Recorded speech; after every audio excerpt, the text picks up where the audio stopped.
اللہ تعالیٰ اپنی مہربانی فرمائے۔ ہاں جو خدائی آفات ہوتی ہیں وہ خدائی آفات ہے، وہ صرف میرا کروم ہے، وہ صرف ظاہری اسباب سے ان کے لیے اور بھی بہت ہیں۔ اللہ پاک کی بارگاہ میں دعا، توبہ، استغفار ہے، اور جھولی پھیلائے رکھنی ہے، اور اپنے گناہوں سے استغفار۔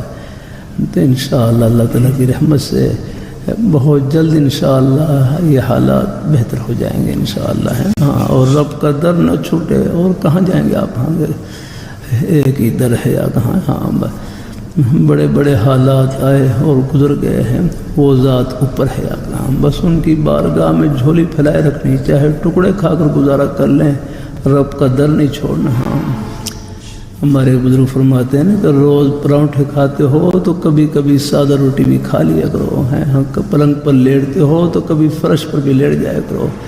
فرمایا اگر اللہ نے اگر اوپر پہنچائے تو کبھی نیچے آنا پڑے تو اس کے لیے بھی تیار رہے۔ الحمدللہ اللہ تعالیٰ سب کو اللہ عافیت سے رکھے۔ اللہ اپنے ایمان تک، آپ کی دولت گھر میں نہیں، اللہ نے سینے میں چھپا رکھی ہے۔ لا الہ الا اللہ محمد رسول اللہ، یہ ہے دولت آپ کے پاس، یاد رکھنا۔ چاہے ٹکڑے کھا کر گزارا کر لیں، اس دولت میں فرق نہ آنے پایا کرنا۔ اللہ ہے، ایک مسلمان، ریڑھی لگانے والا مسلمان، سینے میں لا الہ الا اللہ محمد رسول اللہ موجود ہے، حضور کی محبت موجود ہے، آپ کی ختم نبوت کا عقیدہ موجود، صحابہ کرام اہل بیت کی محبت موجود۔ یہ ریڑھی لگانے والا مسلمان یہ بادشاہ ہے، اور روس امریکہ کے صدر جن کے سینے میں ایمان نہیں اور خاتمہ ایمان پر نہ ہو، وہ غریب ہیں، اور یہ بادشاہ ہے۔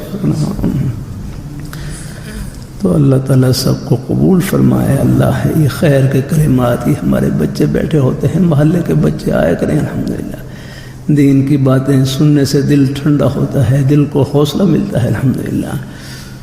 اللہ تعالیٰ صرف خبریں سنیں گے یا رکھو، وہ تو ہر وقت میں خال ہے، بس پریشانی خبریں سنیں گے تو بالکل ہے۔ دین کی باتیں سننے سے دل کو ٹھنڈک پہنچتی ہے۔ ہاں یہ ہاں، اللہ تعالیٰ اپنی بارگاہ مقبول فرمائے۔ اللہ ہم سب کو اللہ اپنے ایمان پہ قائم رکھے، اللہ اپنے دین پہ قائم رکھے۔